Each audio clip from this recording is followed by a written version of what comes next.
Forward विवरण है जिसे मूल फॉर्मेटिंग के अनुसार व्यवस्थित किया गया है। डाल्टन का परमाणु सिद्धांत अंग्रेजी रसायनज्ञ जॉन डाल्टन ने 19वीं सदी की शुरुआत में पदार्थ की प्रकृति और रासायनिक अभिक्रियाओं के व्यवहार को समझाने के लिए परमाणु सिद्धांत प्रस्तावित किया था। उनके सिद्धांत ने आधुनिक रसायन विज्ञान की नींव रखी। डाल्टन के परमाणु सिद्धांत के प्रमुख सिद्धांत: परमाणुओं की अविभाज्यता। पदार्थ अत्यंत सूक्ष्म कणों से बना होता है जिन्हें परमाणु कहा जाता है, जो रासायनिक अभिक्रियाओं में अविभाज्य एवं अविनाशी होते हैं। परमाणुओं की एकरूपता। किसी दिए गए तत्व के सभी परमाणु द्रव्यमान और गुणों में समान होते हैं, लेकिन वे अन्य तत्वों के परमाणुओं से भिन्न होते हैं। परमाणुओं का संयोजन। यौगिक तब बनते हैं जब विभिन्न तत्वों के परमाणु सरल पूर्ण संख्या अनुपात में संयोजित होते हैं। अभिक्रियाओं में पुनर्व्यवस्था। रासायनिक अभिक्रियाओं में परमाणुओं की पुनर्व्यवस्था शामिल होती है। रासायनिक अभिक्रियाओं में परमाणुओं का न तो निर्माण होता है और न ही उनका विनाश होता है। प्रभाव और सीमाएं। प्रभाव। डाल्टन के सिद्धांत ने द्रव्यमान संरक्षण नियम और निश्चित अनुपात के नियम के लिए वैज्ञानिक व्याख्या प्रदान की। इसने यह अवधारणा स्थापित की कि रासायनिक यौगिक विशिष्ट अनुपात में परमाणुओं से बने होते हैं। सीमाएं। डाल्टन का सिद्धांत समस्थानिकों, एक ही तत्व के भिन्न भिन्न द्रव्यमान वाले परमाणु के अस्तित्व की व्याख्या नहीं कर सका। बाद में उपपरमाणविक कणों की खोज से परमाणुओं की अविभाज्यता को गलत साबित कर दिया गया। डिस्चार्ज ट्यूब प्रयोग। 19वीं शताब्दी के अंत में किए गए डिस्चार्ज ट्यूब प्रयोगों में कम दबाव पर गैसों के माध्यम से विद्युत धारा प्रवाहित की गई, जिससे इलेक्ट्रॉन की खोज हुई और परमाणु संरचना के बारे में जानकारी मिली। प्रमुख अवधारणाएं और खोजें। कैथोड किरणें। डिस्चार्ज ट्यूब, जिसे कैथोड रे ट्यूब के नाम से भी जाना जाता है, का उपयोग कैथोड किरणों, इलेक्ट्रॉनों की धाराओं के गुणों का अध्ययन करने के लिए किया जाता था। जब निर्वात ट्यूब में इलेक्ट्रोडों पर उच्च वोल्टेज लगाया जाता है तो कैथोड किरणें ऋणात्मक इलेक्ट्रोड कैथोड से धनात्मक इलेक्ट्रोड एनोड की ओर जाती हैं। कैथोड किरणों के गुण। कैथोड किरणें सीधी रेखाओं में चलती हैं। जब वे कुछ पदार्थ से टकराते हैं तो प्रतिदीप्ति उत्पन्न करते हैं। वे विद्युत और चुंबकीय क्षेत्रों द्वारा विक्षेपित होते हैं, जो दर्शाता है कि वे ऋणात्मक आवेशित कण हैं। परमाणुओं की तुलना में इनका द्रव्यमान बहुत कम होता है। जे थॉमसन का प्रयोग 1897। सेटअप। थॉमसन ने कैथोड किरणों के व्यवहार को देखने के लिए एक फ्लोरोसेंट स्क्रीन के साथ एक विसर्जन नली का उपयोग किया। उन्होंने किरणों पर विद्युत और चुंबकीय दोनों क्षेत्रों को लागू किया और उनके विक्षेपण को मापा। निष्कर्ष। थॉमसन ने निष्कर्ष निकाला कि कैथोड किरणें ऋणात्मक आवेशित कणों से बनी होती हैं, जिन्हें बाद में इलेक्ट्रॉन नाम दिया गया।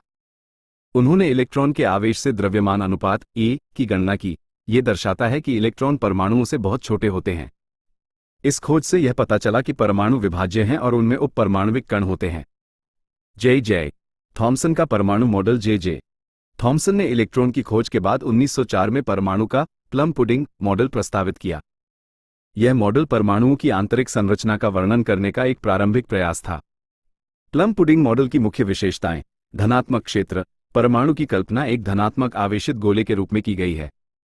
अंतर्निहित इलेक्ट्रॉन। इस धनात्मक आवेशित गोले के भीतर इलेक्ट्रॉन, ऋणात्मक आवेश, अंतर्निहित होते हैं, जैसे पुडिंग में बेर या ब्रेड में किशमिश। तटस्थ परमाणु। परमाणु का समग्र आवेश तटस्थ होता है क्योंकि गोले का धनात्मक आवेश इलेक्ट्रॉनों के ऋणात्मक आवेश को संतुलित करता है। महत्व और सीमाएं। महत्व। थॉमसन के मॉडल ने परमाणु के भीतर आंतरिक संरचना की अवधारणा को प्रस्तुत किया, जिसने डाल्टन के अविभाज्य परमाणुओं के विचार को चुनौती दी। इसने परमाणुओं के भीतर इलेक्ट्रॉनों की उपस्थिति को समझने के लिए एक रूपरेखा प्रदान की। सीमाएं। यह मॉडल कुछ प्रयोगात्मक परिणामों की व्याख्या नहीं कर सका, जैसे कि रदरफोर्ड के स्वर्ण पन्नी प्रयोग में देखा गया अल्फा कणों का प्रकीर्णन। इसमें इस बात का विस्तृत विवरण नहीं था कि परमाणु के भीतर इलेक्ट्रॉन किस प्रकार वितरित होते हैं। रदरफोर्ड का गोल्ड फॉयल प्रयोग 1911। रदरफोर्ड के प्रयोग से पता चला कि अधिकांश अल्फा कण सोने की पन्नी से होकर गुजर गए, लेकिन कुछ बड़े कोनों पर विक्षेपित हो गए। इससे परमाणु का नाभिकीय मॉडल सामने आया, जिसमें एक सघन, धनावेशित नाभिक इलेक्ट्रॉनों से घिरा होता है। प्रमुख विशेषताएं। अर्नेस्ट रदरफोर्ड द्वारा संचालित। अल्फा कणों को सोने की पन्नी की एक पतली शीट पर निर्देशित किया गया। अधिकांश अल्फा कण पन्नी से होकर गुजर गए, लेकिन कुछ बड़े कोनों पर विक्षेपित हो गए और कुछ वापस भी लौट आए। महत्व और सीमाएं। महत्व। परमाणु नाभिक की खोज का मार्ग प्रशस्त हुआ। प्रस्तावित किया गया कि परमाणु में अधिकांशतः एक छोटा, सघन, धनावेशित नाभिक होता है तथा इसमें रिक्त स्थान होता है। परमाणु के प्लम पुडिंग मॉडल को पलट दिया, जो ये सुझाव देता था कि परमाणु समान रूप से वितरित धनात्मक आवेश से बने होते हैं, जिनमें इलेक्ट्रॉन अंतर्निहित होते हैं। सीमाएं। परमाणु की स्थिरता या परमाणु स्पेक्ट्रम में असतत रेखाओं की व्याख्या नहीं की जा सकी। इस बात का विवरण नहीं दिया गया कि नाभिक के चारों ओर इलेक्ट्रॉन किस प्रकार वितरित होते हैं। बोहर का मॉडल 1913। मुख्य विशेषताएं नील्स बोहर द्वारा प्रस्तावित। इलेक्ट्रॉन नाभिक की परिक्रमा विशिष्ट क्वांटित कक्षाओं में करते हैं बिना ऊर्जा का विकिरण किए। इलेक्ट्रॉन एक कक्षा से दूसरी कक्षा में कूद सकते हैं ऊर्जा को अवशोषित या उत्सर्जित करके, जो कक्षाओं के बीच अंतर के बराबर होता है। ऊर्जा स्तर की अवधारणा प्रस्तुत की गई। महत्व और सीमाएं। महत्व परमाणुओं की स्थिरता और हाइड्रोजन के उत्सर्जन स्पेक्ट्रम को सफलतापूर्वक समझाया। उन्होंने क्वांटाइज्ड ऊर्जा स्तरों का विचार प्रस्तुत किया, जिससे क्वांटम यांत्रिकी के लिए आधार तैयार हुआ। परमाणु हाइड्रोजन की वर्णक्रमीय उत्सर्जन रेखाओं के लिए रिडबर्ग सूत्र की व्याख्या की। सीमाएं यह मुख्यतः हाइड्रोजन जैसे एकल इलेक्ट्रॉन परमाणुओं पर लागू होता है तथा अधिक जटिल परमाणुओं के स्पेक्ट्रा का सटीक पूर्वानुमान नहीं लगा सकता। इसमें परमाणु स्पेक्ट्रा, सूक्ष्म संरचना या जीमान प्रभाव, चुंबकीय क्षेत्र में वर्णक्रमीय रेखाओं का विभाजन के सूक्ष्म विवरणों को शामिल नहीं किया गया है। बाद में इसे क्वांटम यांत्रिकी द्वारा प्रतिस्थापित कर दिया गया, जो परमाणु और उपपरमाणु कणों की अधिक व्यापक समझ प्रदान करता है। सारणीबद्ध रूप में मॉडलों का सारांश नमूना प्रमुख मान्यताएं विशेषताएं अवलोकन और व्याख्या डाल्टन का मॉडल 1803। परमाणु अविभाज्य एवं अविनाशी हैं। किसी दिए गए तत्व के परमाणु समान होते हैं। यौगिक निश्चित अनुपात में परमाणुओं के संयोजन से बनते हैं। रासायनिक अभिक्रियाओं में परमाणुओं की पुनर्व्यवस्था शामिल होती है। पहला वैज्ञानिक परमाणु सिद्धांत।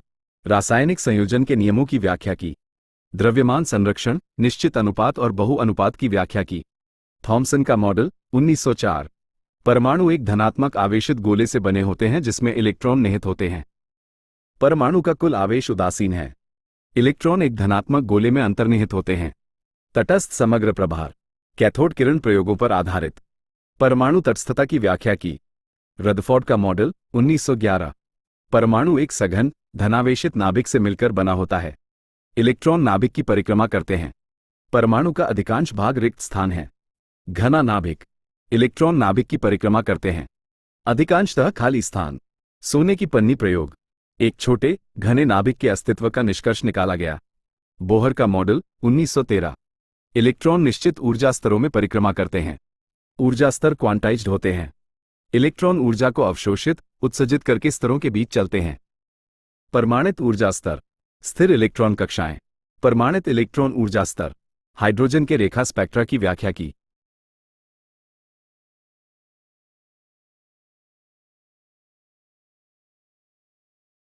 के द्वारा दिए गए टेक्स्ट का शब्दशः वर्ड फॉर वर्ड विवरण है, जिसे मूल फॉर्मेटिंग के अनुसार व्यवस्थित किया गया है। इलेक्ट्रॉनिक विन्यास। इलेक्ट्रॉनिक विन्यास किसी परमाणु या अणु में परमाणु या आणविक कक्षकों में इलेक्ट्रॉनों के वितरण का वर्णन करता है। यह नाभिक के चारों ओर इलेक्ट्रॉनों की व्यवस्था का विवरण देता है। इलेक्ट्रॉनिक विन्यास को नियंत्रित करने वाले सिद्धांत। ऑफबाउ सिद्धांत। इलेक्ट्रॉन सबसे कम ऊर्जा वाले कक्षक में रहते हैं। कक्षकों को बढ़ती ऊर्जा के क्रम में भरा जाता है, जिसे अक्सर ऑफबाउ आरेख द्वारा दर्शाया जाता है। पाउली अपवर्जन सिद्धांत। किसी परमाणु में किन्हीं भी दो इलेक्ट्रॉनों के चार क्वांटम संख्याओं का समूह समान नहीं हो सकता। प्रत्येक कक्षक विपरीत स्पिन वाले अधिकतम 2 इलेक्ट्रॉन धारण कर सकता है। हुंड का नियम। इलेक्ट्रॉन जोड़ी बनाने से पहले अकेले ही पतित कक्षकों, समान ऊर्जा वाले कक्षकों को भरेंगे। इससे इलेक्ट्रॉन इलेक्ट्रॉन प्रतिकर्षण न्यूनतम हो जाता है और परमाणु स्थिर हो जाता है। भरण कक्षकों का क्रम।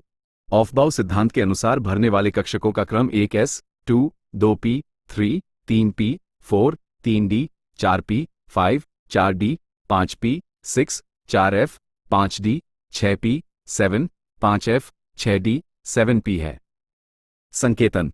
इलेक्ट्रॉनिक विन्यास को सामान्यतः इस रूप में लिखा जाता है n l⁻x, जहां n मुख्य क्वांटम संख्या है, l उपकोष s, p, d, f है, x उस उपकोष में इलेक्ट्रॉनों की संख्या है।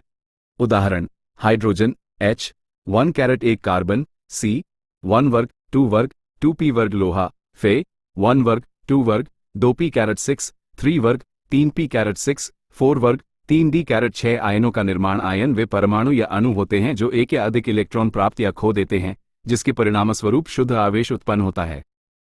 आयनों के प्रकार। धनायन। इलेक्ट्रॉनों की हानि से धनात्मक आवेशित आयन बनते हैं, आमतौर पर धातुओं द्वारा निर्मित। उदाहरण: ना राइट एरो ना जोड़ ए ऋणायन।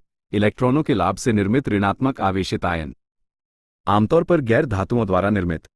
उदाहरण: Cl जोड़ E राइट एरो Cl आयनों की स्थिरता। आयन तब अधिक स्थायी होते हैं जब वे उत्कृष्ट गैस इलेक्ट्रॉन विन्यास प्राप्त कर लेते हैं, जिसे अष्टक नियम भी कहते हैं, जहां उनके संयोजकता कोश में 8 इलेक्ट्रॉन होते हैं। कुछ आयन भिन्न विन्यासों, जैसे संक्रमण धातु, के साथ भी स्थिरता प्राप्त कर सकते हैं। उदाहरण, नियोन के समान 1s वर्ग 2 वर्ग 2p6 विन्यास वाला एक धनायन बनाता है। ऑर्गन के समान 1s वर्ग 2 वर्ग 2p6 3 वर्ग 3p6 विन्यास वाला ऋणायन बनाता है। इलेक्ट्रॉन, प्रोटॉन और न्यूट्रॉन परिभाषा और खोज। इलेक्ट्रॉन ऋणात्मक आवेश वाले उपपरमाणविक कण होते हैं। वे परमाणु के नाभिक के चारों ओर विभिन्न ऊर्जा स्तरों या कक्षाओं में पाए जाते हैं। खोज। जे थॉमसन ने 1897 में कैथोड किरण प्रयोगों के माध्यम से इलेक्ट्रॉनों की खोज की। उन्होंने प्रदर्शित किया कि कैथोड किरणें ऋणात्मक आवेशित कणों से बनी होती हैं, जिन्हें उन्होंने इलेक्ट्रॉन कहा। गुण। आवेश -1 ऋणात्मक। द्रव्यमान। प्रोटॉन के द्रव्यमान का लगभग 1/1836 9.109 टाइम्स 10 कैरेट -31 किलोग्राम। स्थान। नाभिक के चारों ओर इलेक्ट्रॉन अभ्र। कक्षाएं। प्रोटॉन धनात्मक आवेश वाले उपपरमाणविक कण हैं। वे परमाणु के नाभिक में रहते हैं। खोज। अर्नेस्ट रदरफोर्ड ने 1917 में प्रोटॉन की खोज की, जब उन्होंने प्रदर्शित किया कि हाइड्रोजन नाभिक एकल प्रोटॉन को पृथक किया जा सकता है। गुण। आवेश +1 धनात्मक। द्रव्यमान लगभग 1 परमाणु द्रव्यमान इकाई अमु 1.673 टाइम्स 10 कैरेट -27 किलोग्राम। स्थान। न्यूक्लियस। न्यूट्रॉन उपपरमाणविक कण होते हैं जिनमें कोई विद्युत आवेश नहीं होता। वे भी परमाणु के नाभिक में रहते हैं। खोज। जेम्स चैडविक ने 1932 में प्रयोगों के माध्यम से न्यूट्रॉन की खोज की, जिससे पता चला कि नाभिक में उदासीन कणों का अस्तित्व है। गुण। आवेश 0 तटस्थ। द्रव्यमान 1 ATOMICMASSUNIT से थोड़ा अधिक 1.675 टाइम्स 10 कैरेट -27 किलोग्राम। स्थान। न्यूक्लियस। परमाणु संरचना में महत्व। इलेक्ट्रॉन किसी परमाणु के रासायनिक व्यवहार और अभिक्रियाशीलता को निर्धारित करते हैं। वे रासायनिक बंधन बनाने में शामिल होते हैं। प्रोटॉन तत्व की पहचान, परमाणु संख्या को परिभाषित करते हैं और परमाणु के द्रव्यमान में योगदान करते हैं। न्यूट्रॉन परमाणु के द्रव्यमान में योगदान करते हैं और इसकी स्थिरता को प्रभावित करते हैं। न्यूट्रॉन की संख्या में भिन्नता के कारण तत्व के अलग अलग समस्थानिक बनते हैं। संयोजकता एक परमाणु की अन्य परमाणुओं के साथ बंध बनाने की क्षमता है, जो उसके सबसे बाहरी कक्ष में उपस्थित इलेक्ट्रॉनों की संख्या से निर्धारित होती है, जिन्हें वो खो सकता है, प्राप्त कर सकता है या साझा कर सकता है। संयोजकता के प्रकार। विद्युत संयोजकता। आयनिक संयोजकता एक आयन बनाने के लिए एक परमाणु द्वारा खोए या प्राप्त किए गए इलेक्ट्रॉनों की संख्या। उदाहरण, सोडियम ना एक इलेक्ट्रॉन खोकर ना कैरेट जोड़ बनाता है। संयोजकता =1। सहसंयोजकता सहसंयोजक बंध बनाने के लिए एक परमाणु द्वारा अन्य परमाणुओं के साथ साझा किए गए इलेक्ट्रॉनों की संख्या। उदाहरण, कार्बन C 4 इलेक्ट्रॉनों को साझा करके 4 सहसंयोजक बंध बनाता है। संयोजकता =4। संयोजकता का निर्धारण। मुख्य समूह के तत्वों के लिए संयोजकता सामान्यतः सबसे बाहरी कोश को पूरा करने के लिए आवश्यक इलेक्ट्रॉनों की संख्या होती है। हाइड्रोजन और हीलियम को छोड़कर अधिकांश तत्वों के लिए 8, जिनमें 2 की आवश्यकता होती है। संक्रमण धातुओं में आंतरिक कोश से इलेक्ट्रॉनों का उपयोग करने की क्षमता के कारण एकाधिक संयोजकताएं हो सकती हैं। उदाहरण, हाइड्रोजन H संयोजकता =1 एक इलेक्ट्रॉन खो सकता है या साझा कर सकता है। ऑक्सीजन O संयोजकता =2 2 इलेक्ट्रॉन प्राप्त या साझा कर सकता है। कार्बन C संयोजकता =4 4 इलेक्ट्रॉन साझा कर सकता है। परमाणु क्रमांक और द्रव्यमान संख्या। परमाणु क्रमांक Z परमाणु क्रमांक किसी परमाणु के नाभिक में उपस्थित प्रोटॉनों की संख्या है। यह किसी तत्व की विशिष्ट पहचान करता है। महत्व किसी तत्व की पहचान निर्धारित करता है। आवर्त सारणी में किसी तत्व की स्थिति को परिभाषित करता है। एक उदासीन परमाणु में इलेक्ट्रॉनों की संख्या के बराबर। उदाहरण, कार्बन की परमाणु संख्या 6 है, अर्थात इसमें 6 प्रोटॉन हैं। द्रव्यमान संख्या A द्रव्यमान संख्या किसी परमाणु के नाभिक में प्रोटॉन और न्यूट्रॉन की कुल संख्या है। गणना द्रव्यमान संख्या A = प्रोटॉन की संख्या Z जोड़ न्यूट्रॉन की संख्या N। महत्व नाभिक के कुल द्रव्यमान को इंगित करता है। किसी तत्व के समस्थानिकों के बीच अंतर करने के लिए प्रयोग किया जाता है। उदाहरण, कार्बन -12 की द्रव्यमान संख्या 12 6 प्रोटॉन जोड़ 6 न्यूट्रॉन है, जबकि कार्बन -14 की द्रव्यमान संख्या 14 6 प्रोटॉन जोड़ 8 न्यूट्रॉन है। समस्थानिक एक ही तत्व के परमाणु होते हैं जिनकी परमाणु संख्या तो समान होती है, लेकिन न्यूट्रॉनों की संख्या भिन्न होने के कारण द्रव्यमान संख्या भी भिन्न होती है। गुण, समान रासायनिक गुण लेकिन भिन्न भौतिक गुण। कुछ समस्थानिक स्थिर होते हैं जबकि अन्य रेडियोधर्मी होते हैं। उदाहरण, हाइड्रोजन समस्थानिक, protium 1 proton 0 neutron, deuterium 1 proton 1 neutron, tritium 1 proton 2 neutron. Carbon समस्थानिक, कार्बन -12, कार्बन -13, कार्बन -14। सारांश और उदाहरण अपरमाणविक कण, इलेक्ट्रॉन, ऋणात्मक आवेश, नगण्य द्रव्यमान, कक्षाओं में स्थित। प्रोटॉन, धनात्मक आवेश, 1 ATOMICMASSUNIT द्रव्यमान, नाभिक में स्थित। न्यूट्रॉन, उदासीन आवेश, द्रव्यमान 1 ATOMICMASSUNIT से थोड़ा अधिक, नाभिक में स्थित। संयोजकता, एक परमाणु की बंधन क्षमता को परिभाषित करता है। उदाहरण, सोडियम 1, ऑक्सीजन 2, कार्बन 4। परमाणु संख्या और द्रव्यमान संख्या, परमाणु क्रमांक Z, प्रोटॉन की संख्या, तत्व को परिभाषित करती है। उदाहरण, ऑक्सीजन Z = 8, द्रव्यमान संख्या A, प्रोटॉन और न्यूट्रॉन का योग। उदाहरण, ऑक्सीजन 16, A = 16। समस्थानिक, एक ही तत्व के भिन्न द्रव्यमान संख्या वाले परमाणु। उदाहरण, कार्बन -12, कार्बन -14। व्यवहारिक महत्व, रासायनिक अभिक्रियाएं। संयोजकता को समझने से यह अनुमान लगाने में मदद मिलती है कि तत्व किस प्रकार परस्पर क्रिया करेंगे और बंधेंगे। उदाहरण, H2O में ऑक्सीजन अपनी संयोजकता 2 के कारण हाइड्रोजन के साथ 2 सहसंयोजक बंध बनाती है। परमाणु रसायन विज्ञान, परमाणु अभिक्रियाओं और स्थिरता को समझने के लिए प्रोटॉन और न्यूट्रॉन का ज्ञान महत्वपूर्ण है। उदाहरण, यूरेनियम 235 अपने विशिष्ट प्रोटॉन न्यूट्रॉन विन्यास के कारण विखंडित होता है। चिकित्सा अनुप्रयोग, समस्थानिक का उपयोग चिकित्सा इमेजिंग और उपचार में किया जाता है। उदाहरण, टेक्नीशियम -99 मीटर का उपयोग इसके उपयुक्त अर्धायु और विकिरण प्रकार के कारण नैदानिक इमेजिंग में किया जाता है। आवर्त सारणी, परमाणु संख्या आवर्त सारणी में किसी तत्व की स्थिति को परिभाषित करती है जो उसके गुणों और व्यवहार की भविष्यवाणी करती है। उदाहरण, एक ही समूह के तत्वों की संयोजकता और रासायनिक गुण समान होते हैं।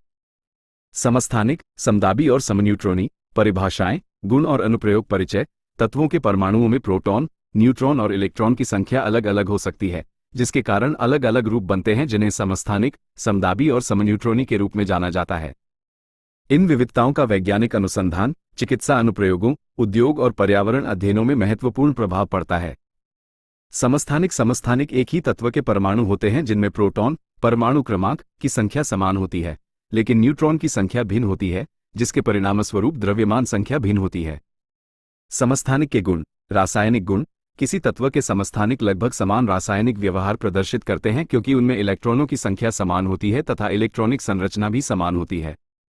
भौतिक गुण, न्यूट्रॉन संख्या में अंतर के कारण विभिन्न समस्थानिकों के भौतिक गुण, जैसे द्रव्यमान, घनत्व और स्थिरता, में काफी अंतर हो सकता है।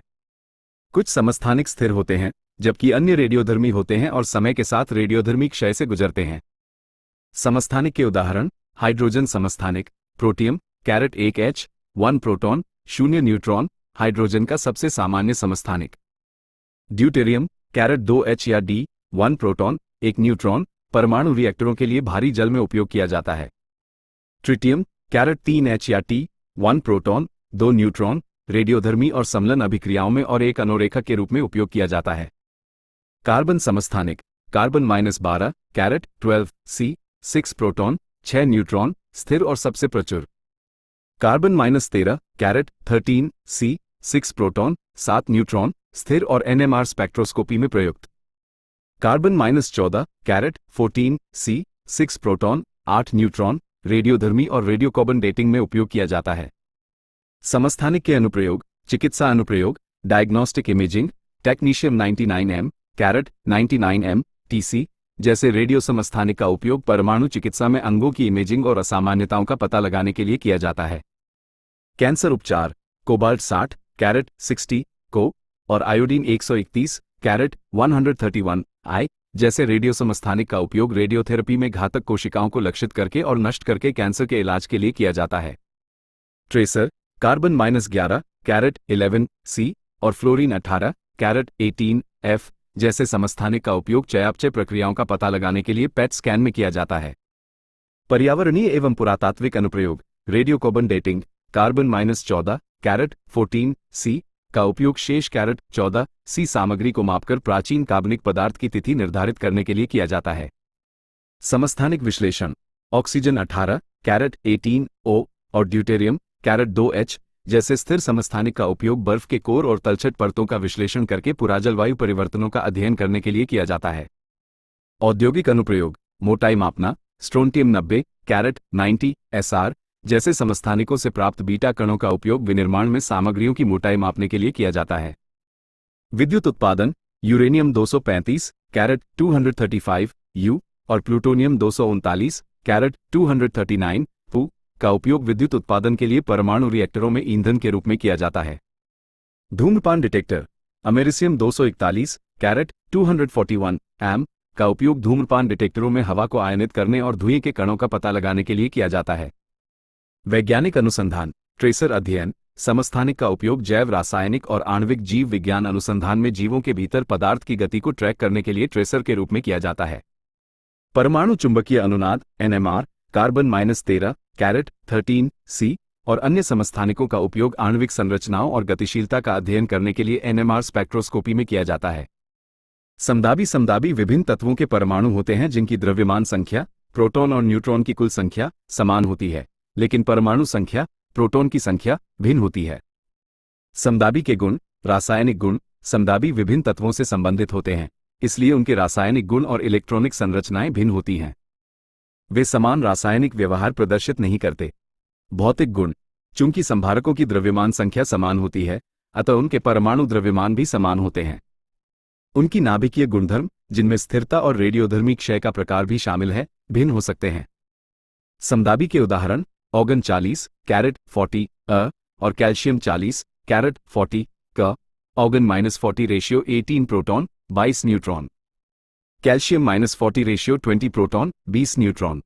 कार्बन -14 कैरेट 14 C और nitrogen -14 caret 14 N। Carbon -14 ratio 6 proton 8 neutron. Nitrogen -14 ratio 7 proton 7 neutron. समदाबी के अनुप्रयोग। Radiometric dating. ऑर्गन 40 और पोटेशियम 40 कैरेट 40 K जैसे समदाबी का उपयोग चट्टानों और खनिजों की आयु निर्धारित करने के लिए पोटेशियम ऑर्गन डेटिंग में किया जाता है। परमाणु अभिक्रियाएं। समदाबी का अध्ययन नाभिकीय अभिक्रियाओं और क्षय प्रक्रियाओं को समझने के लिए किया जाता है, जैसे कि बीटा क्षय, जहां न्यूट्रॉन प्रोटॉन में परिवर्तित हो जाता है, या इसके विपरीत। समन्यूट्रॉनी विभिन्न तत्वों के परमाणु होते हैं जिनमें न्यूट्रॉन की संख्या समान होती है, लेकिन प्रोटॉन की संख्या और द्रव्यमान संख्या भिन्न होती है। समन्यूट्रॉनी के गुण। रासायनिक गुण। समन्यूट्रॉनी विभिन्न तत्वों से संबंधित होते हैं, इसलिए उनके रासायनिक गुण भी भिन्न होते हैं। उनके इलेक्ट्रॉनिक विन्यास और अभिक्रियाशीलताएं भिन्न हैं। भौतिक गुण। समन्यूट्रॉनी में समान न्यूट्रॉन संख्या होती है, जो कुछ नाभिकीय गुणों को प्रभावित करती है। उनमें स्थिरता और रेडियोधर्मी क्षय विशेषताएं भिन्न हो सकती हैं।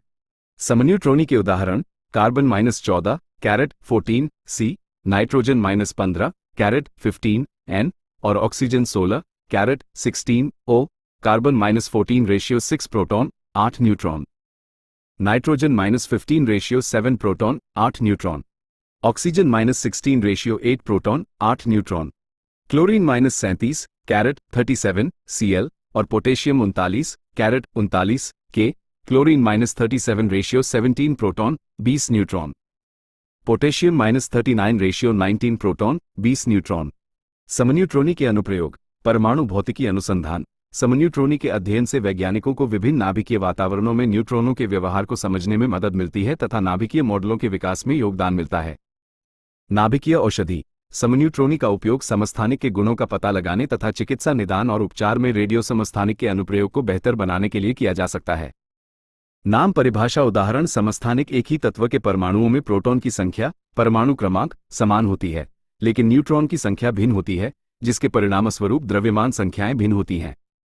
हाइड्रोजन समस्थानिक। Protium carat 1H, deuterium carat 2H या D, ट्रिटियम कैरेट 3H या T।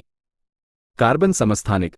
Carbon -12 caret 12 C, carbon -13 caret 13 C, carbon -14 caret 14 C। समदाबी विभिन्न तत्वों के परमाणु जिनकी द्रव्यमान संख्या, प्रोटॉन और न्यूट्रॉन की कुल संख्या समान होती है, लेकिन परमाणु संख्या, प्रोटॉन की संख्या भिन्न होती है। ऑर्गन -40 कैरेट 40 और कैल्शियम 40 कैरेट 40 का कार्बन -14 कैरेट 14 सी और नाइट्रोजन -14 कैरेट 14 एन समन्यूट्रॉनी विभिन्न तत्वों के परमाणु जिनमें न्यूट्रॉन की संख्या समान होती है लेकिन प्रोटॉन की संख्या और द्रव्यमान संख्या भिन्न होती है। कार्बन -14 कैरेट 14 सी, नाइट्रोजन -15 कैरेट 15 एन और ऑक्सीजन 16 कैरेट 16 ओ, क्लोरीन -37 कैरेट 37 Cl और पोटेशियम 39 कैरेट 39 के।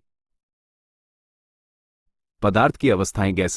गैसें पदार्थ की 5 मूलभूत अवस्थाओं में से एक हैं, जिनमें कण तरल पदार्थ और ठोस पदार्थ की तुलना में बहुत दूर दूर होते हैं और इसलिए उनका घनत्व और श्यानता बहुत कम होता है। वे तापमान और दबाव में परिवर्तन के साथ फैल और सिकुड़ सकते हैं। उदाहरणों में ऑक्सीजन, नाइट्रोजन और कार्बन डाइऑक्साइड शामिल हैं। विशेषताएं, आयतन और आकार। गैसों का न तो कोई निश्चित आकार होता है और न ही आयतन। वे अपने कंटेनर को पूरी तरह से भरने के लिए फैलती हैं, कंटेनर का आकार और आयतन अपना लेती हैं। घनत्व। गैसों का घनत्व उनके कणों के बीच बड़ी दूरी के कारण तरल पदार्थ और ठोस पदार्थ की तुलना में बहुत कम होता है। संपीनशीलता। चूंकि गैस के कण एक दूसरे से बहुत दूर होते हैं, इसलिए गैसों को तरल या ठोस पदार्थ की तुलना में अधिक आसानी से संपीड़ित किया जा सकता है। विसरण। गैसें एक दूसरे में बहुत तेजी से विसरित होकर समरूप मिश्रण बनाती हैं, क्योंकि उनके कण सभी दिशाओं में तेजी से घूमते हैं। तरल पदार्थ का आयतन निश्चित होता है लेकिन उनका कोई निश्चित आकार नहीं होता और वे अपने कंटेनर के आकार के अनुसार ढल जाते हैं लेकिन उसे भरने के लिए फैलते नहीं हैं। इसके उदाहरणों में पानी, तेल और पारा शामिल हैं। विशेषताएं। आयतन। द्रवों का आयतन निश्चित होता है लेकिन उनका कोई निश्चित आकार नहीं होता। वे सतह स्तर तक अपने कंटेनर का आकार लेते हैं। प्रवाह। तरल पदार्थ प्रवाहित हो सकते हैं जो उन्हें तरल बनाता है, लेकिन वे गैसों की तुलना में अधिक चिपचिपे होते हैं। पृष्ठ तनाव। तरल पदार्थ पृष्ठ तनाव प्रदर्शित करते हैं, एक ऐसी घटना जिसके कारण वे बूंदें बनाते हैं और कुछ हल्की वस्तुएं बिना डूबे उनकी सतह पर तैरने लगती हैं। घनत्व। आमतौर पर गैसों की तुलना में अधिक सघन, उनके कण एक दूसरे के करीब होते हैं, लेकिन वे अधिकांश ठोस पदार्थ की तुलना में कम सघन होते हैं। ठोस पदार्थ में एक निश्चित आकार और आयतन होता है तथा कण एक निश्चित व्यवस्था में कसकर पैक होते हैं। कण कंपन करते हैं लेकिन एक स्थान से दूसरे स्थान पर नहीं जाते। ठोस पदार्थ क्रिस्टलीय हो सकते हैं जैसे नमक और हीरे, या अनाकार हो सकते हैं जैसे कांच और प्लास्टिक। विशेषताएं। ठोस पदार्थ का एक निश्चित आकार और आयतन होता है। कण एक दूसरे से बहुत करीब से जुड़े होते हैं जिससे वे बहने से बच जाते हैं। सामान्य परिस्थितियों में ठोस पदार्थ आमतौर पर पदार्थ की सबसे सघन अवस्था होती है जिसके कण एक नियमित पैटर्न में कसकर पैक होते हैं। प्रत्येक ठोस का एक विशिष्ट गलनांक होता है, अर्थात वह तापमान जिस पर वह द्रव में बदल जाता है। कुछ ठोस पदार्थ जैसे धातु, बिजली और ऊष्मा के अच्छे संवाहक होते हैं, जबकि अन्य जैसे लकड़ी या प्लास्टिक कुचालक होते हैं। प्लाज्मा को अक्सर गैसों का एक उपसमूह माना जाता है, लेकिन आवेशित कणों की उपस्थिति के कारण इसके गुण अलग अलग होते हैं, आयन और इलेक्ट्रॉन। प्लाज्मा बिजली का संचालन कर सकता है, चुंबकीय क्षेत्र उत्पन्न कर सकता है और विद्युत चुंबकीय बलों के प्रति विशिष्ट रूप से अभिक्रिया कर सकता है। ये तारों, बिजली और फ्लोरोसेंट बल्ब जैसी मानव निर्मित वस्तुओं में पाया जाता है। विशेषताएं। आयनीकरण। प्लाज्मा का निर्माण गैस को गर्म करके या चुंबकीय क्षेत्र में रखकर किया जाता है, जिससे कुछ परमाणु आयनित हो जाते हैं। वे धनात्मक रूप से आवेशित आयन और मुक्त इलेक्ट्रॉन बन जाते हैं। चालकता। गैसों के विपरीत प्लाज्मा विद्युत के अच्छे संवाहक होते हैं और चुंबकीय क्षेत्रों से प्रभावित हो सकते हैं। प्रकाश उत्सर्जन। इलेक्ट्रॉनों के ऊर्जा स्तर के कारण प्लाज्मा प्रकाश उत्सर्जित करते हैं, जिसके कारण नियॉन संकेत और बिजली दिखाई देती है। अनुप्रयोग। प्लाज्मा प्रौद्योगिकी का उपयोग फ्लोरोसेंट बल्बों, प्लाज्मा टीवी में किया जाता है और यह नाभिकीय समलन के अध्ययन के लिए महत्वपूर्ण है। बोस-आइंस्टीन संघनित। पदार्थ की वह अवस्था जो परम शून्य तापमान के बहुत करीब बनती है, जहां कण अत्यंत धीमी गति से चलते हैं और क्वांटम यांत्रिक नियमों का पालन करते हैं, कणों की तुलना में तरंगों की तरह अधिक व्यवहार करते हैं। यह अवस्था सभी कणों को समान ऊर्जा अवस्था में रहने की अनुमति देती है, जिससे अति तरलता उत्पन्न होती है, श्यानता के बिना बहने की क्षमता। विशेषताएं। अति तरलता। परम शून्य के निकट बोस-आइंस्टीन संघनित में कण अत्यंत धीमी गति से चलते हैं और अति तरलता प्रदर्शित कर सकते हैं, अर्थात बिना घर्षण के बहते हैं। एकरूपता।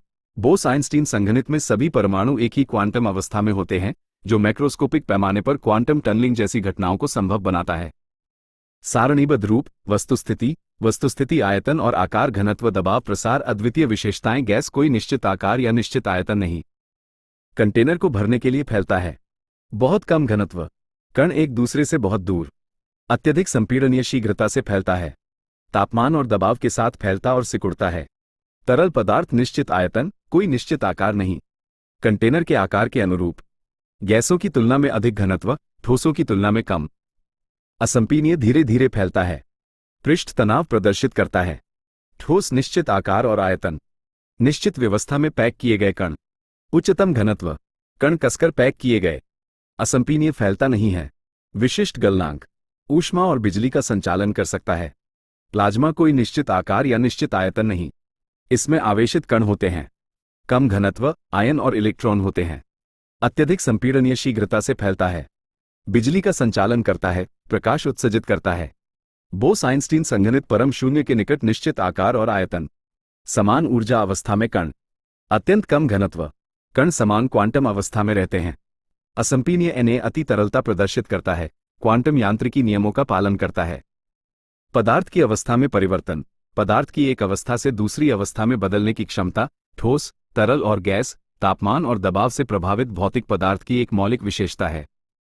अवस्थाओं के बीच ये संक्रमण प्रतिवर्ती हैं, जिसका अर्थ है कि वे उल्टी परिस्थितियों में मूल अवस्था में वापस आ सकते हैं। राज्य परिवर्तन को प्रभावित करने वाले कारक, तापमान में परिवर्तन सीधे तौर पर किसी पदार्थ में कणों की गतिज ऊर्जा को प्रभावित करता है। तापमान में वृद्धि के कारण कण अधिक तेजी से गति कर सकते हैं, जिससे ठोस या तरल अवस्था में उन्हें एक साथ रखने वाले अंतर आणविक बलों पर काबू पाया जा सकता है। किसी पदार्थ पर लगाए गए दबाव को बदलने से कणों के बीच की जगह संकुचित या विस्तारित हो सकती है, जिससे अवस्थाओं के बीच, विशेष रूप से गैसों और तरल पदार्थ के बीच, संक्रमण आसान हो जाता है। इनमें परिवर्तन स्थानिक रूप से तथा बल के माध्यम से कणों की एक दूसरे के साथ अंतःक्रिया को संशोधित करके संक्रमण को भी प्रेरित कर सकता है। तापमान से प्रभावित कणों की गति ऊर्जा, यह निर्धारित करके उनकी स्थिति को निर्धारित करती है कि वे अंतर आणविक आकर्षण के विरुद्ध कितनी तीव्रता से गति कर सकते हैं। राज्य में परिवर्तन की प्रक्रियाएं, ठोस से द्रव, प्रगलन द्रव से गैस, वाष्पीकरण गैस से द्रव, संघनन तरल से ठोस, हिमांक ठोस से गैस, ऊर्ध्वपातन गैस से ठोस, निक्षेपण अंतराण्विक बल वे बल हैं जो अणुओं के बीच अंतःक्रिया में मध्यस्थता करते हैं, जिसमें आकर्षण या प्रतिकर्षण भी शामिल है जो पदार्थ के भौतिक गुणों को निर्धारित करते हैं। अंतराण्विक बलों के प्रकार, परिक्षेपण बल, लंदन बल, इन्हें वान डेर वाल्स बल के नाम से भी जाना जाता है। ये सभी अंतराण्विक बलों में सबसे दुर्बल बल हैं तथा सभी अणुओं में मौजूद होते हैं, चाहे वे ध्रुवीय हों या अध्रुवीय। द्विध्रुव अंतःक्रिया, ये बल उन अणुओं के बीच होते हैं जो स्थायी रूप से ध्रुवीय होते हैं। ऐसे अणुओं में एक छोर पर आंशिक ऋणात्मक आवेश होता है और दूसरे छोर पर आंशिक धनात्मक आवेश होता है। हाइड्रोजन आबंध, द्विध्रुवीय अंतःक्रिया का एक प्रबल प्रकार, जो तब घटित होता है जब हाइड्रोजन, नाइट्रोजन, ऑक्सीजन या फ्लोरीन जैसे अत्यधिक विद्युत ऋणात्मक परमाणु से बंधा होता है। आयन द्विध्रुव बल, ये बल तब महत्वपूर्ण होते हैं जब आयनिक यौगिक ध्रुवीय पदार्थ के साथ मिश्रित होते हैं। आयनिक यौगिक से एक आयन ध्रुवीय अणु के विपरीत आवेशित सिरे के साथ एक विद्युत स्थैतिक अंतःक्रिया बनाता है। अंतराण्विक बलों को प्रभावित करने वाले कारक, आणविक आकार, बड़े अणुओं में अधिक इलेक्ट्रॉन होते हैं, जिसके कारण परिक्षेपण बल अधिक मजबूत होता है। अणु का आकार, अधिक विस्तारित आकार वाले अणुओं में समान अणुभार वाले सघन अणुओं की तुलना में अधिक महत्वपूर्ण सतह संपर्क हो सकता है और इस प्रकार उनका परिक्षेपण बल अधिक मजबूत हो सकता है। ध्रुवीयता, जितने अधिक ध्रुवीय अणु होते हैं, उनमें द्विध्रुवीय अंतःक्रियाएं उतनी ही अधिक मजबूत होती हैं। किसी अणु में परमाणुओं के बीच विद्युत ऋणात्मकता में जितना अधिक अंतर होता है, वह उतना ही अधिक ध्रुवीय होता है, जिसे मूल फॉर्मेटिंग के अनुसार व्यवस्थित किया गया है। मिश्रण और शुद्ध पदार्थ में पदार्थ का वर्गीकरण, पदार्थ को दो व्यापक श्रेणियों में वर्गीकृत किया जा सकता है, शुद्ध पदार्थ और मिश्रण। यह वर्गीकरण रसायन विज्ञान के लिए मौलिक है और वैज्ञानिकों को विभिन्न सामग्रियों के गुणों और व्यवहारों को समझने और पूर्वानुमान लगाने में मदद करता है। शुद्ध पदार्थ पदार्थ का एक रूप है जिसकी संरचना और गुण पूरे नमूने में एक समान होते हैं। इसमें एक ही प्रकार का कण होता है, जो एक तत्व या यौगिक हो सकता है। शुद्ध पदार्थ को किसी भी भौतिक प्रक्रिया द्वारा अन्य प्रकार के पदार्थ में अलग नहीं किया जा सकता है। प्रकार, तत्व पदार्थ के सबसे सरल रूप हैं जिन्हें सामान्य रासायनिक तरीकों से सरल पदार्थ में नहीं तोड़ा जा सकता है। प्रत्येक तत्व केवल एक प्रकार के परमाणु से बना होता है। उदाहरण, सोना, ऑक्सीजन और कार्बन। यौगिक दो या दो से अधिक विभिन्न तत्वों के परमाणुओं से मिलकर बने होते हैं जो रासायनिक रूप से एक निश्चित अनुपात में एक साथ आबंधित होते हैं। यौगिकों को रासायनिक तरीकों से सरल पदार्थ में तोड़ा जा सकता है लेकिन भौतिक तरीकों से नहीं। उदाहरण, जल H2O, कार्बन डाइऑक्साइड CO2, और सोडियम क्लोराइड NaCl मिश्रण दो या दो से अधिक पदार्थ का संयोजन है जिसमें पदार्थ अपने व्यक्तिगत रासायनिक गुणों को बनाए रखते हैं। मिश्रण में घटक किसी भी अनुपात में मौजूद हो सकते हैं। प्रकार सजातीय मिश्रण। इन मिश्रणों की बनावट और संरचना एक समान होती है। ये एक ही चरण, ठोस, तरल या गैस से बने होते हैं। उदाहरण लवणीय जल, हवा और सिरका। विषम मिश्रण। इन मिश्रणों में दिखने में अलग अलग पदार्थ या चरण होते हैं। मिश्रण में संरचना एक समान नहीं होती। उदाहरण रेत और लोहे की फाइलिंग, सलाद और चॉकलेट चिप कुकीज। सारणी, टेबल, वर्ग प्रकार विवरण। उदाहरण शुद्ध पदार्थ तत्वों पदार्थ के सबसे सरल रूप। साधारण रासायनिक प्रक्रियाओं द्वारा सरल पदार्थ में नहीं तोड़ा जा सकता। केवल एक ही प्रकार के परमाणु से बना होता है। सोना, ऑक्सीजन, कार्बन शुद्ध पदार्थ यौगिकों दो या दो से अधिक विभिन्न तत्वों के परमाणुओं से मिलकर बना होता है जो रासायनिक रूप से एक निश्चित अनुपात में एक साथ बंधे होते हैं। रासायनिक प्रक्रियाओं द्वारा सरल पदार्थ में तोड़ा जा सकता है।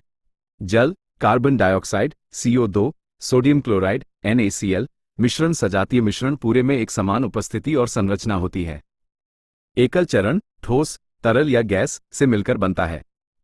लवणीय जल, हवा, सिरका मिश्रण। विषम मिश्रण। इसमें दिखने में अलग अलग पदार्थ या चरण होते हैं।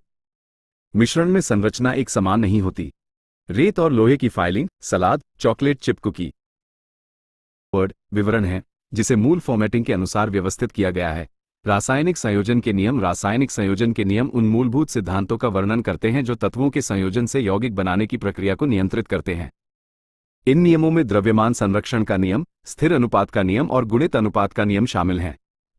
1. द्रव्यमान संरक्षण का नियम। द्रव्यमान संरक्षण नियम के अनुसार रासायनिक अभिक्रिया में द्रव्यमान न तो बनता है और न ही नष्ट होता है। अभिकारकों का कुल द्रव्यमान उत्पादों के कुल द्रव्यमान के बराबर होता है। आशय। इस नियम का तात्पर्य यह है कि रासायनिक अभिक्रिया से पहले और बाद में प्रत्येक तत्व के परमाणुओं की संख्या समान रहती है। ये स्टोइक्योमेट्री का एक मौलिक सिद्धांत है जिसमें रासायनिक समीकरणों को संतुलित करना शामिल है। उदाहरण हाइड्रोजन और ऑक्सीजन की अभिक्रिया से जल बनता है। 2H2 जोड़ O2 राइट एरो 2H2O अभिक्रिया से पहले हाइड्रोजन और ऑक्सीजन का कुल द्रव्यमान अभिक्रिया के बाद जल के कुल द्रव्यमान के बराबर होता है। 2. स्थिर अनुपात का नियम। स्थिर अनुपात का नियम, जिसे स्थिर संगठन का नियम भी कहा जाता है, कहता है कि किसी भी रासायनिक यौगिक में उसके घटक तत्व सदैव द्रव्यमान के अनुसार एक स्थिर अनुपात में उपस्थित रहते हैं। आशय।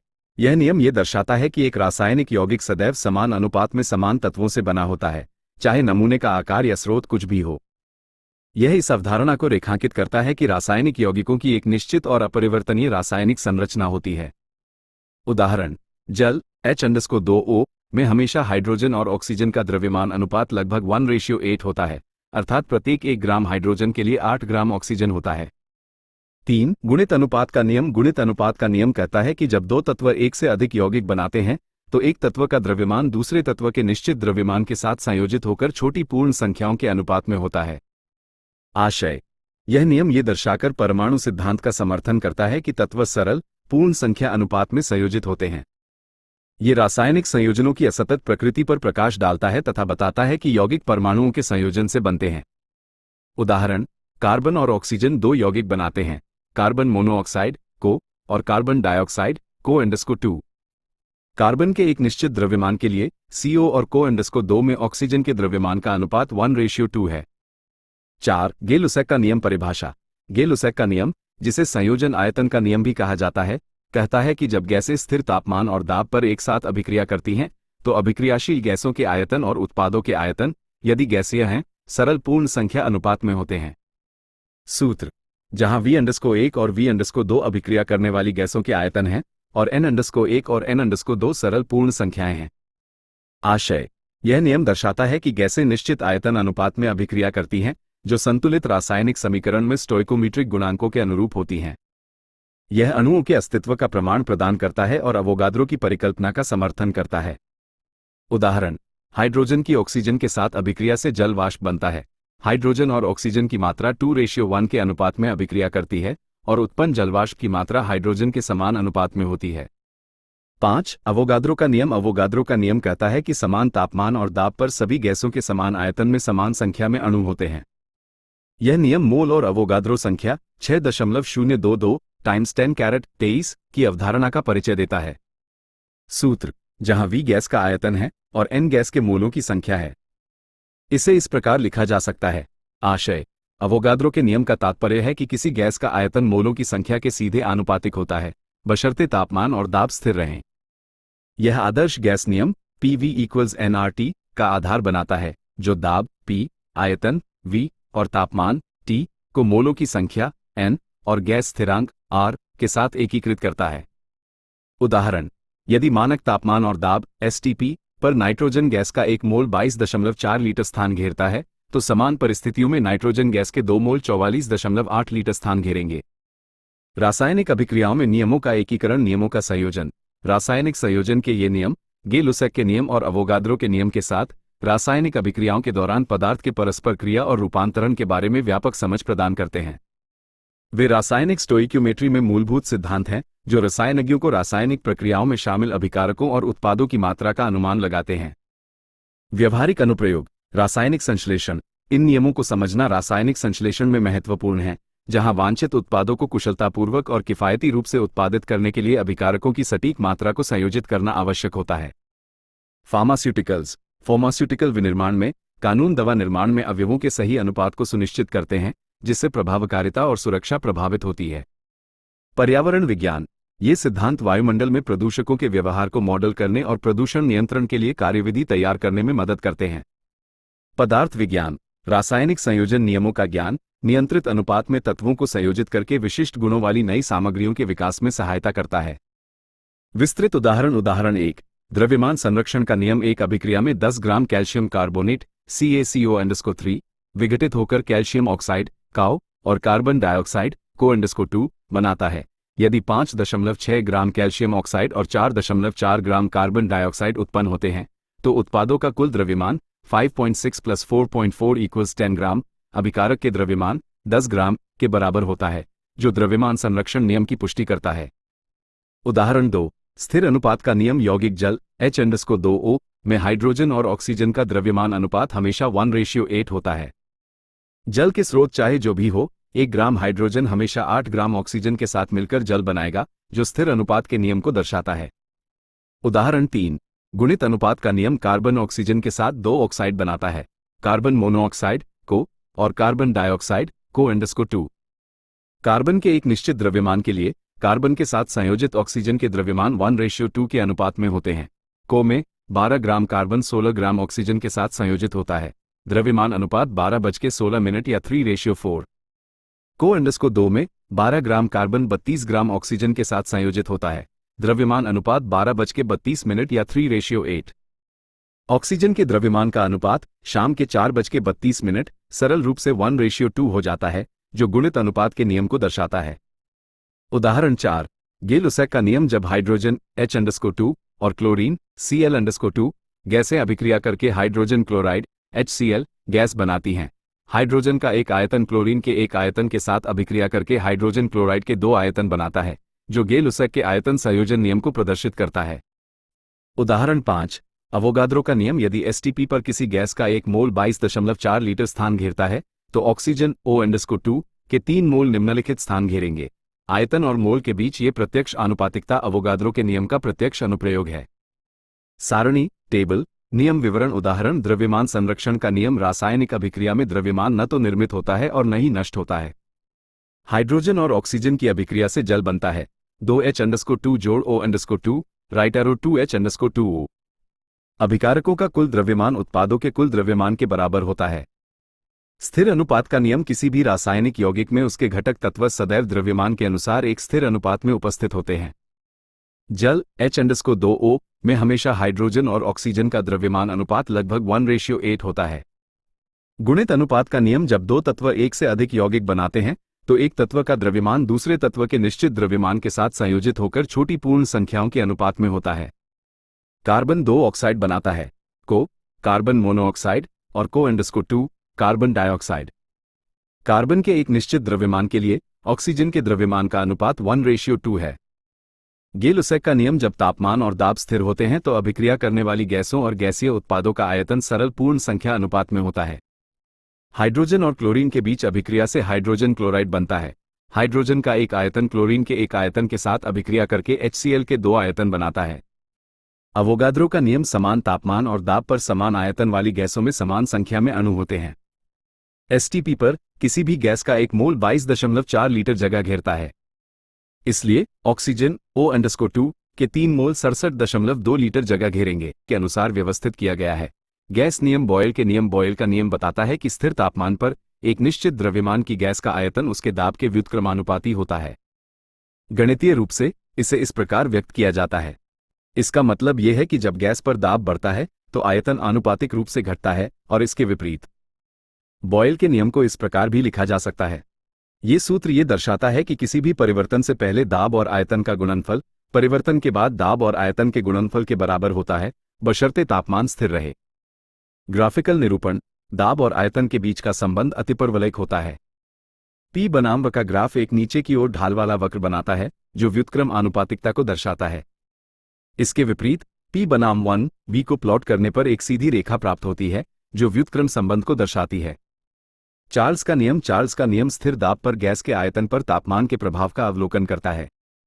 ये बताता है कि गैस का आयतन उसके पूर्ण तापमान केल्विन में के सीधे आनुपातिक होता है जब तक कि दाब स्थिर रहे। गणितीय रूप से इसे इस प्रकार लिखा जा सकता है: या 0 कैरेट C 273 K पर गैस का आयतन आधार मान पर होता है।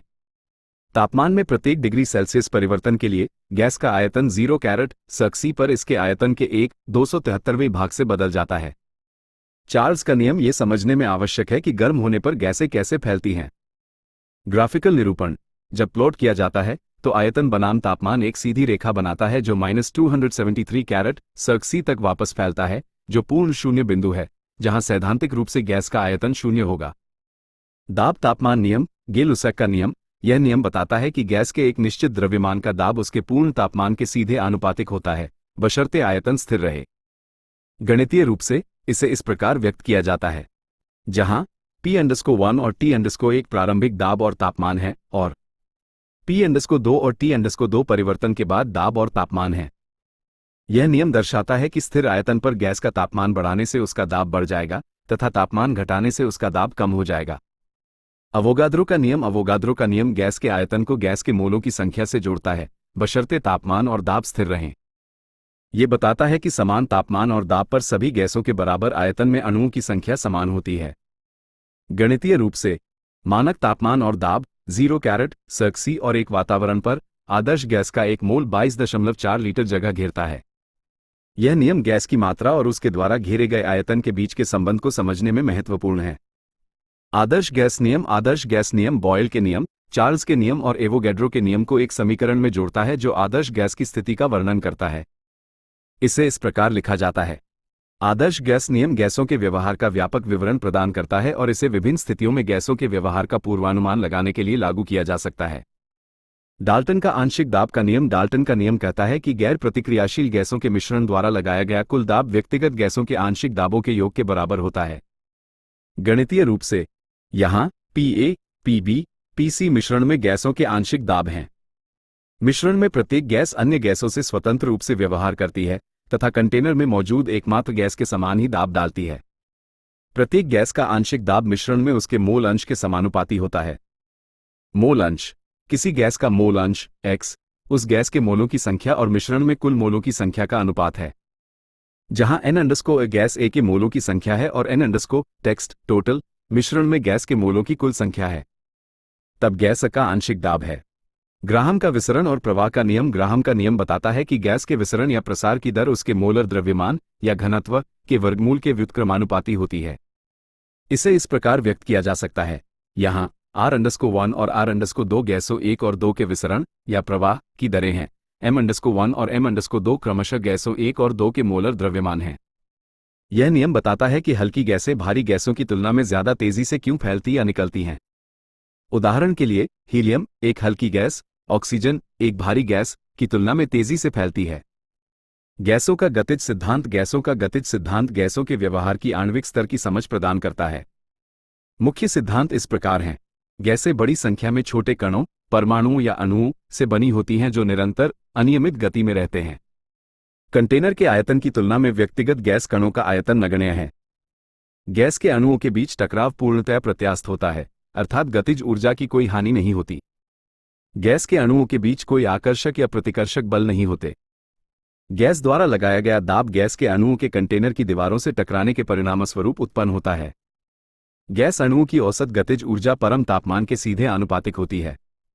गतिज गैस समीकरण है।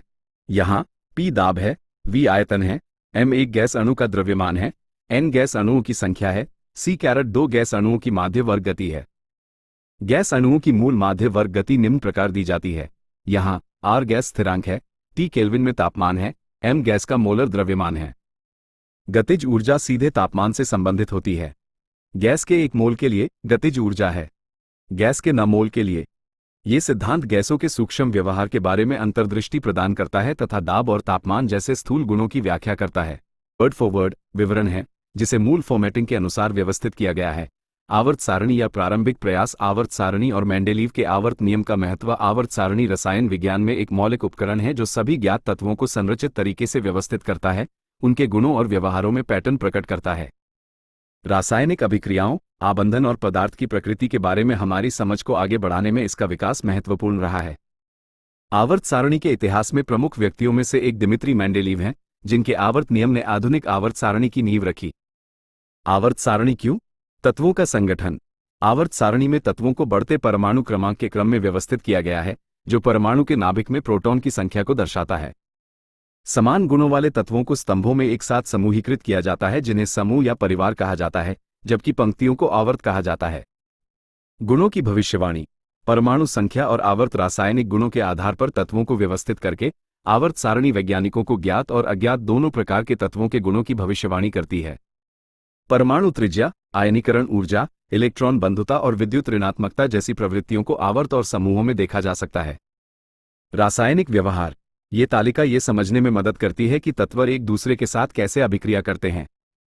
एक ही समूह के तत्वों में आमतौर पर समान संयोजी इलेक्ट्रॉन विन्यास होते हैं, जिससे तुलनीय रासायनिक व्यवहार होता है।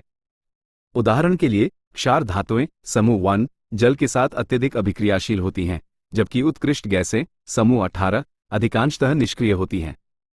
नए तत्वों की खोज। आवर्त सारणी ने नए तत्वों की खोज को दिशा दी है। मेंडेलीव की तालिका में मौजूद अंतरालों ने उन तत्वों के अस्तित्व और गुणों की भविष्यवाणी की जिन्हें बाद में खोजा गया, जैसे गैलियम और जर्मेनियम। शैक्षिकी उपकरण। यह एक आवश्यक शैक्षिकी उपकरण के रूप में कार्य करता है, जो रसायन विज्ञान के शिक्षण और सीखने के लिए एक व्यापक ढांचा प्रदान करता है। छात्र इसका उपयोग तत्वों के गुणधर्म, इलेक्ट्रॉन विन्यास और रासायनिक अभिक्रियाओं को समझने के लिए करते हैं। व्यवहारिक अनुप्रयोग। उद्योगों में आवर्त सारणी विशिष्ट रासायनिक प्रक्रियाओं और उत्पाद विकास के लिए सामग्री के चयन में सहायता करती है। उदाहरण के लिए संक्रमण धातुओं के गुणों को समझने से उत्प्रेरक, इलेक्ट्रॉनिक्स और मिश्र धातुओं में उनका उपयोग संभव हो जाता है। डोब्राइनर के त्रिक। 1800 के दशक की शुरुआत में जर्मन रसायनज्ञ जोहान डोब्राइनर ने एक पैटर्न प्रस्तावित किया था जिसमें तत्वों को समान गुणों के आधार पर त्रिक में समूहीकृत किया जा सकता था। प्रत्येक त्रिक में बीच वाले तत्व का परमाणु भार लगभग अन्य 2 तत्वों के औसत के बराबर था। 3 तत्वों के इन समूहों को डोब्राइनर के त्रिक के रूप में जाना जाता है। उनके त्रिक के कुछ उदाहरण इस प्रकार हैं: लिथियम ली, सोडियम ना और पोटेशियम के। सोडियम 23 का परमाणु भार लगभग लिथियम 7 और पोटेशियम 39 का औसत है। कैल्शियम क, स्ट्रोंटियम Sr और बेरियम बा।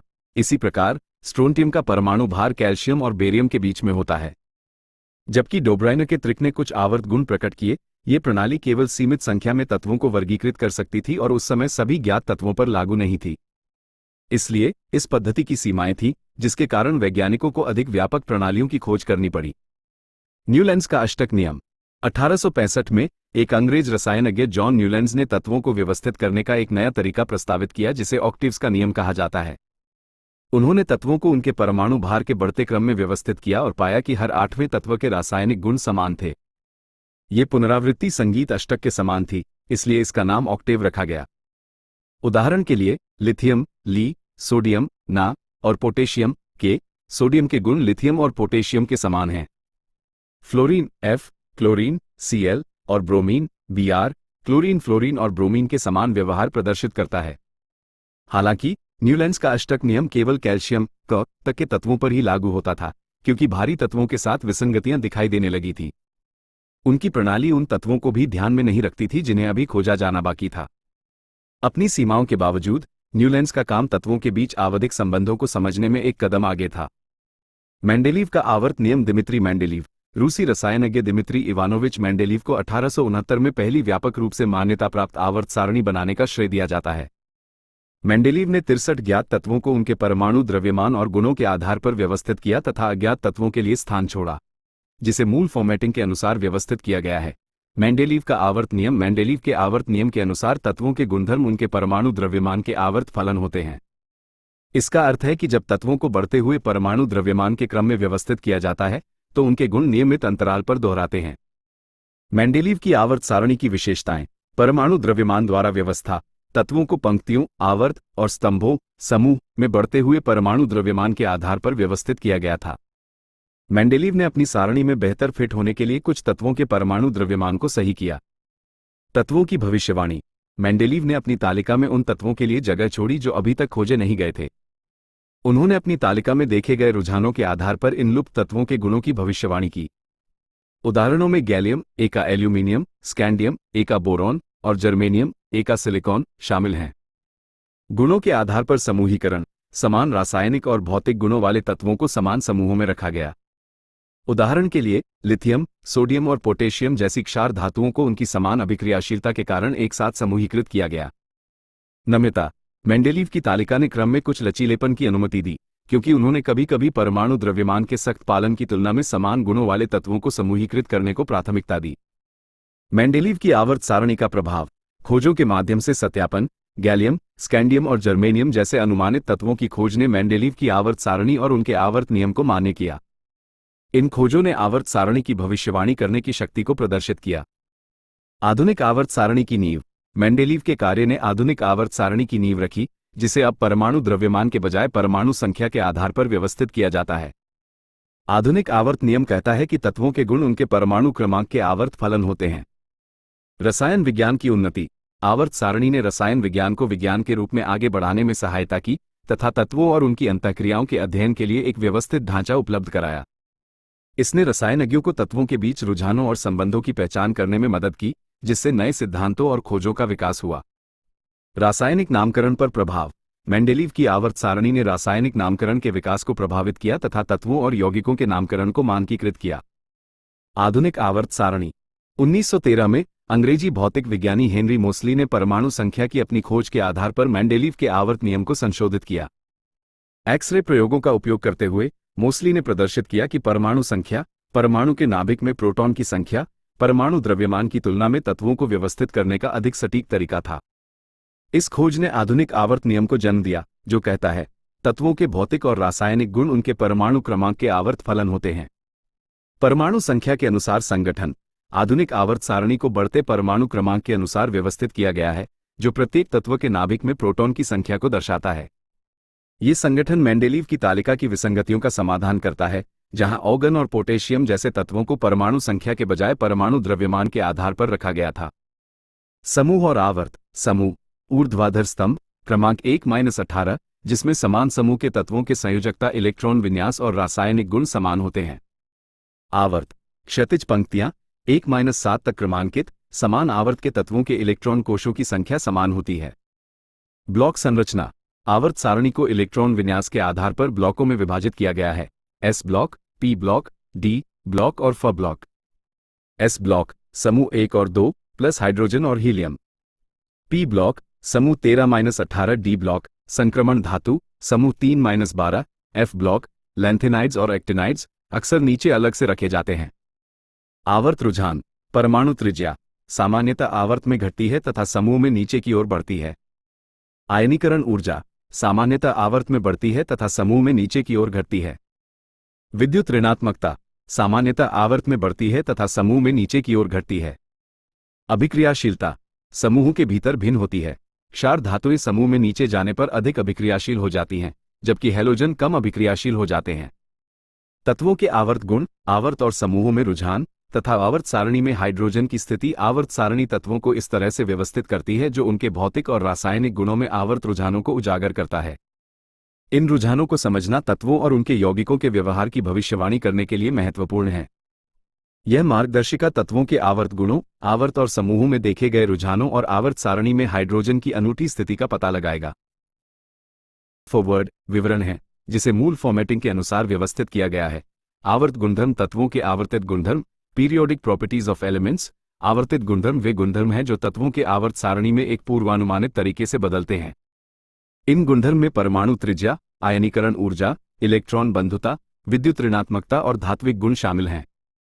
1. परमाणु त्रिज्या, एटॉमिक रेडियस। परिभाषा: परमाणु त्रिज्या नाभिक से इलेक्ट्रॉन के सबसे बाहरी कोश तक की दूरी है। आवर्त में प्रवृत्ति: बढ़ते हुए नाभिकीय आवेश के कारण बाएं से दाएं घटती है, जो इलेक्ट्रॉनों को नाभिक के करीब खींचती है। समूह में प्रवृत्ति: ऊपर से नीचे जाने पर परमाणु त्रिज्या बढ़ती है क्योंकि इलेक्ट्रॉन कोशों की संख्या बढ़ती है। 2. आयनीकरण ऊर्जा। आयनीकरण ऊर्जा वह ऊर्जा है जो किसी गैसीय परमाणु या आयन से इलेक्ट्रॉन निकालने के लिए आवश्यक होती है। आवर्त में प्रवृत्ति: बाएं से दाएं बढ़ती है क्योंकि बढ़ता हुआ नाभिकीय आवेश इलेक्ट्रॉनों को अधिक मजबूती से पकड़ता है। समूह में नीचे की ओर रुझान: ऊपर से नीचे की ओर घटता है क्योंकि इलेक्ट्रॉन नाभिक से दूर होते हैं और कम आकर्षण अनुभव करते हैं। 3. इलेक्ट्रॉन बंधुता। इलेक्ट्रॉन बंधुता वह ऊर्जा परिवर्तन है जो तब होता है जब एक इलेक्ट्रॉन को एक तटस्थ परमाणु में जोड़ा जाता है। आवर्त में प्रवृत्ति: बाएं से दाएं जाने पर इलेक्ट्रॉन बंधुता आमतौर पर अधिक ऋणात्मक होती जाती है, जो अतिरिक्त इलेक्ट्रॉनों के लिए एक मजबूत आकर्षण को इंगित करती है। समूह में प्रवृत्ति: ऊपर से नीचे जाने पर इलेक्ट्रॉन बंधुता कम ऋणात्मक होती जाती है क्योंकि परमाणु आकार और इलेक्ट्रॉन परिरक्षण बढ़ता है। 4. विद्युत ऋणात्मकता। विद्युत ऋणात्मकता एक परमाणु की रासायनिक बंधन में इलेक्ट्रॉनों को आकर्षित करने और धारण करने की क्षमता का माप है। आवर्त में प्रवृत्ति: बाएं से दाएं जाने पर विद्युत ऋणात्मकता बढ़ती है क्योंकि परमाणु एक स्थिर अष्टक के करीब आने पर इलेक्ट्रॉनों को आकर्षित करने की अधिक संभावना रखते हैं। समूह में प्रवृत्ति: ऊपर से नीचे जाने पर विद्युत ऋणात्मकता घटती है क्योंकि परमाणु आकार और इलेक्ट्रॉन परिरक्षण बढ़ता है। 5. धात्विक गुण, मेटालिक कैरेक्टर। धात्विक गुण ये दर्शाता है कि एक परमाणु एक धनात्मक आयन, कैटायन, बनाने के लिए कितनी आसानी से एक इलेक्ट्रॉन खो सकता है। आवर्त में प्रवृत्ति: बाएं से दाएं जाने पर धात्विक गुण घटता है क्योंकि अधात्विक गुण अधिक स्पष्ट होते जाते हैं। समूह में प्रवृत्ति: ऊपर से नीचे जाने पर धात्विक गुण बढ़ता है क्योंकि इलेक्ट्रॉन खोने में आसानी होती है। आवर्त और समूहों में प्रवृत्तियां आवर्तों, क्षैतिज पंक्तियों और समूहों, ऊर्ध्वाधर स्तंभों में प्रवृत्तियों को समझना, तत्व व्यवहार की भविष्यवाणी करने के लिए मौलिक है। आवर्त में प्रवृत्तियां, क्षैतिज पंक्तियां। आवर्त 1, इसमें केवल 2 तत्व, हाइड्रोजन और हीलियम शामिल हैं, जो एक एस कक्षक के भरे होने को दर्शाता है। आवर्त 2 और 3, तत्व क्रमशः 2s और 2p कक्षकों तथा 3s और 3p कक्षकों को भरते हैं तथा बाएं से दाएं गुणों में महत्वपूर्ण परिवर्तन दर्शाते हैं। धात्विक से अधात्विक संक्रमण: बाईं ओर के तत्व धातु हैं, जैसे सोडियम, मैग्नीशियम, और दाईं ओर के तत्व अधातु हैं, जैसे क्लोरीन, सल्फर। आयनीकरण ऊर्जा और विद्युत ऋणात्मकता में वृद्धि: बढ़ते परमाणु आवेश के कारण ये गुण आवर्त में बढ़ते हैं। आवर्त 4 और उसके बाद डी और एफ कक्षकों के योग से संक्रमण धातुओं और आंतरिक संक्रमण धातुओं का परिचय होता है, जिनके गुणों में जटिल प्रवृत्ति होती है। सारणी, रुझान। रुझान विवरण: आवर्त 1, इसमें केवल 2 तत्व, हाइड्रोजन और हीलियम शामिल हैं, जो एक एस कक्षक के भरे होने को दर्शाते हैं। आवर्त 2 और 3 तत्व क्रमशः 2s और 2p कक्षकों तथा 3s और 3p कक्षकों को भरते हैं तथा बाएं से दाएं जाने पर गुणों में महत्वपूर्ण परिवर्तन दर्शाते हैं। धात्विक से अधात्विक संक्रमण: बाईं ओर के तत्व धातु हैं, जैसे सोडियम, मैग्नीशियम, और दाईं ओर के तत्व अधातु हैं, जैसे क्लोरीन, सल्फर। बढ़ी हुई आयनीकरण ऊर्जा और विद्युत ऋणात्मकता नाभिकीय आवेश में वृद्धि के कारण आवर्तकाल में ये गुण बढ़ते हैं। आवर्त 4 और उसके बाद डी और एफ कक्षकों के योग से संक्रमण धातुओं और आंतरिक संक्रमण धातुओं का निर्माण होता है, जिनके गुणों में जटिल प्रवृत्ति होती है। समूहों में प्रवृत्तियां: ऊर्ध्वाधर स्तंभ। समूह 1, क्षार धातु, अत्यधिक अभिक्रियाशील धातुएं, मुलायम, कम गलनांक। प्रवृत्तियां: समूह में नीचे जाने पर अभिक्रियाशीलता बढ़ती है, परमाणु त्रिज्या बढ़ती है, आयनीकरण ऊर्जा घटती है।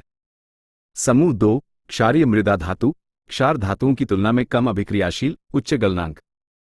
रुझान: समूह 1 के समान लेकिन कम स्पष्ट। समूह 17, हैलोजन, अत्यधिक क्रियाशील अधातुएं द्विपरमाणुक अणुओं के रूप में पाई जाती हैं। प्रवृत्तियां: समूह में नीचे जाने पर अभिक्रियाशीलता घटती है, परमाणु त्रिज्या बढ़ती है, विद्युत ऋणात्मकता घटती है। समूह 18, उत्कृष्ट गैसें, पूर्ण इलेक्ट्रॉन शेल वाली अक्रिय गैसें। प्रवृत्तियां: समूह में नीचे जाने पर परमाणु त्रिज्या बढ़ती है, अभिक्रियाशीलता में नगण्य परिवर्तन होता है। सारणी, समूह विशेषताएं। प्रवृत्तियां: समूह 1, क्षार धातु, अत्यधिक अभिक्रियाशील धातुएं, नर्म, कम गलनांक। समूह में नीचे जाने पर अभिक्रियाशीलता बढ़ती है, परमाणु त्रिज्या बढ़ती है, आयनीकरण ऊर्जा घटती है। समूह 2 क्षारीय मृदा धातु, क्षार धातुओं की तुलना में कम अभिक्रियाशील, उच्च गलनांक। समूह 1 के समान लेकिन कम स्पष्ट। समूह 17 हैलोजन, अत्यधिक क्रियाशील अधातुएं द्विपरमाणुक अणुओं के रूप में पाई जाती हैं। समूह में नीचे जाने पर अभिक्रियाशीलता घटती है, परमाणु त्रिज्या बढ़ती है, विद्युत ऋणात्मकता घटती है। समूह 18 उत्कृष्ट गैसें, पूर्ण इलेक्ट्रॉन शेल वाली अक्रिय गैसें। समूह में नीचे जाने पर परमाणु त्रिज्या बढ़ती है तथा अभिक्रियाशीलता में परिवर्तन नगण्य होता है। आवर्त सारणी में हाइड्रोजन का स्थान हाइड्रोजन अद्वितीय है और आवर्त सारणी में इसके स्थान पर अक्सर विवाद होता है, क्योंकि इसके गुण समूह 1 क्षार धातु और समूह 17 हैलोजन दोनों से मिलते जुलते हैं। क्षार धातु के रूप में हाइड्रोजन समानताएं, क्षार धातुओं की तरह हाइड्रोजन के सबसे बाहरी आवरण में एक इलेक्ट्रॉन होता है। क्षार धातुओं द्वारा धनायन बनाने के समान H जोड़ आयन बना सकते हैं। अंतर, हाइड्रोजन एक अधातु है और ठोस क्षार धातुओं के विपरीत द्विपरमाणुक गैस H2 के रूप में पाया जाता है। हाइड्रोजन सहसंयोजक बंध बना सकता है, जबकि क्षार धातुएं आमतौर पर आयनिक बंध बनाती हैं। हैलोजन के रूप में हाइड्रोजन समानताएं, हाइड्रोजन एक इलेक्ट्रॉन प्राप्त कर H आयन बना सकता है, ठीक वैसे ही जैसे हैलोजन ऋणायन बनाते हैं। हाइड्रोजन हैलोजन जैसे Cl2 जैसे द्विपरमाणुक अणु H2 बनाता है। अंतर, हैलोजन की तुलना में हाइड्रोजन का परमाणु आकार और आयनीकरण ऊर्जा बहुत छोटी होती है। विभिन्न यौगिकों में इसका रासायनिक व्यवहार भिन्न होता है। हाइड्रोजन की अद्वितीय स्थिति, हाइड्रोजन को इसके एकल इलेक्ट्रॉन विन्यास के कारण समूह 1 में सबसे ऊपर रखा गया है। कभी कभी इसकी अद्वितीय प्रकृति और दोहरी विशेषताओं को उजागर करने के लिए इसे अलग से रखा जाता है। हाइड्रोजन की संदर्भ के आधार पर क्षार धातु या हैलोजन की तरह कार्य करने की क्षमता इसकी बहुमुखी प्रतिभा को प्रदर्शित करती है। असंगतियां और अपवाद, एनोमलीज एंड एक्सेप्शंस। 6 संक्रमण धातु गुण, आंशिक रूप से भरे हुए डी ऑर्बिटल्स होते हैं, जिससे परिवर्तनशील ऑक्सीकरण अवस्थाएं और जटिल आयन निर्माण होता है। प्रवृत्तियां, बंधन में डी ऑर्बिटल्स की भागीदारी के कारण कम पूर्वानुमान योग्य। 7 लैंथेनाइड्स और एक्टिनाइड्स गुण, आंतरिक संक्रमण धातु के रूप में जाना जाता है।